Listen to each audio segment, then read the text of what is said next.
Have you ever wondered how central heating furnace is made? In this video we take you inside a factory to see the complete manufacturing process from design and fabrication to testing and final inspection. Let's explore how industrial furnaces are built. Every central heating furnace begins with design and engineering. Engineers define heating capacity, fuel type, airflow, and efficiency requirement.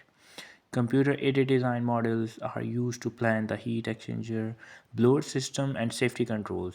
All design follow international safety and performance standards. Once the design is finalized, raw material are prepared. Steel sheet, heat resistant material, motors, and electrical components are inspected for quality. Overhead cranes move materials into the fabrication area.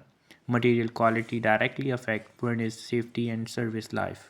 Steel sheets are cut and shaped using CNC and laser machines.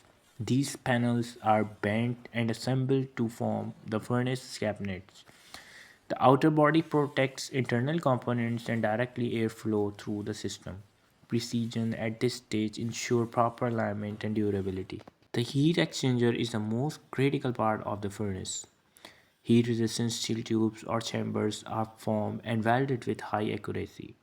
This component transfers heat to the air while keeping combustion gases sealed inside. Any defect here can affect the efficiency and safety. For gas or oil furnace, the burner assembly is installed with fuel valve and ignition system.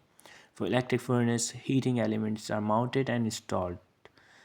This is where the furnace generated heat for the entire system. The blower motor and fan are installed next. This system pushes air through the heat exchanger and into the duct network. Proper airflow ensures even heating and prevent overheating of furnace components. Control wiring is then completed. Thermostat connections, relays, control boards, and sensors are installed. Neat and secure wiring is essential for reliable operation and troubleshooting. Safety devices are installed to protect the systems and users. These include flame sensors, high temperature limit switches, and pressure switches. The furnace cannot operate without these safety protections. Each furnace undergoes functional testing and inspection. Burner ignition, airflow temperature rises, and electrical performance are checked. Only units that meet all safety and performance requirements move to final approval. In the final stage, the furnace is painted and labeled. A last inspection is completed and documentation is verified. The furnace is then packed and dispatched for installation in residential or commercial buildings.